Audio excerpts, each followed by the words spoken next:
Hi everybody. I felt the need to just come on and say thank you, thank you, thank you. The word is getting out there. Prevention, prevention, prevention. Prevention is better than the cure. Preventing sleep problems is better than the cure. I no longer want to solve sleep problems. I want to prevent sleep problems. I believe it's your job as a parent to give your baby from day one the gift of sleep without doing sleep training. No sleep training needed. Yes, sleep training might be needed if you didn't have the luxury of hearing about Save Our Sleep before you had your baby. So anybody who knows about Save Our Sleep, who has a pregnant friend, tag them on this video, because prevention is better than a cure. When I had my own children, I prevented sleep problems, and I thought maybe it was luck. Now that I'm working with a great client who's sort of a friend as well, Zoe Starr, I'm seeing the amazing things she's doing with her new baby. And lots of other clients whose videos I will share are doing amazing things, but they're preventing sleep problems, not curing them. They're doing things like the first hour after birth, do the breast crawl. Do not let anyone come near your baby, unless there's a medical reason. If there's a medical reason, you can't do it. But try not to have your baby poked and prodded. You will never get that first hour back. Put your baby on your chest and allow them to do the breast crawl, more information in the feeding book.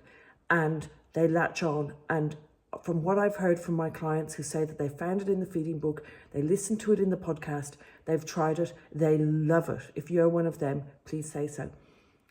Why not do that? And then someone said, but what about the dads? Look, the dads can sit back and watch. The dads didn't get to carry the baby inside them. So I really don't think they're going to be that offended if they've just got to wait one more hour before they can touch or play or hold the baby.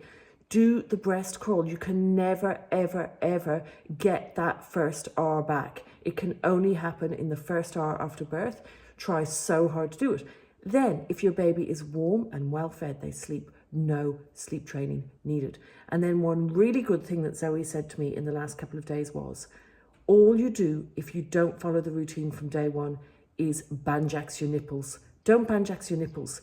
There is no milk in your breasts on day one. Follow the 6-minute feeding every 3 hours. Do not banjax your nipples. And then loads of people are telling me that they've tried the prevention is better than the cure. And instead of their breast milk coming in on day 3 or 4, it's coming in on day 2. So there is something about the way we approach the first 48 hours that's bringing mum's breast milk in sooner. So the bodies like it, the boobies like it.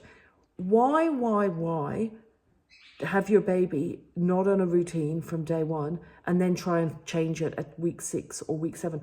I'm not saying, that you can't cuddle your baby, hold your baby, love your baby, all that. I'm saying get the boobs on a routine, get the infant formula, if you're using that, on a routine, and prevention. So many people have listened to the podcast, have listened to the Dad Pod, we're on that as well, where we talk about prevention. So many people are contacting me saying it's changed their life. They were expecting their child to have sleep problems. Everyone says newborns don't sleep, and they have had no issues. Whatever you do, don't be one of those mums who puts your kid in a snoo with a little sleep suit and one blanket. That ain't gonna work. It works for the first few days, few weeks. Hit 8 weeks, boom, daytime sleep cycles start. Baby is a nightmare. Yes, you might not have a problem with your baby being a nightmare. You might be able to hold your baby, rock your baby. But at what point are you going to fix the pathway of getting your baby to go from awake to asleep? It's not fair to make them have to retrain that pathway. Think about, if you can walk and talk, feed yourself, everything's good. You step out in front of a bus, you find yourself in hospital, you have to relearn how to walk, relearn how to talk. It's not easy. You have a physio to teach you. A lot of hard work's put in. Why set your baby up to fail? Okay, I'm going to stop going on about it. Prevention is better than the cure. Listen to the podcasts. Make sure you listen to the bonus episode of the podcast. Do yourself a favor. Get all the correct bedding, correct mattresses. I realize after launching my podcast that my products are the best. They prevent sleep problems. Do yourself a favour. Get onto it when you're pregnant so you do not have to sleep train. Don't sleep train. Prevent sleep problems by following Save Our Sleep from Day Dot. Thanks.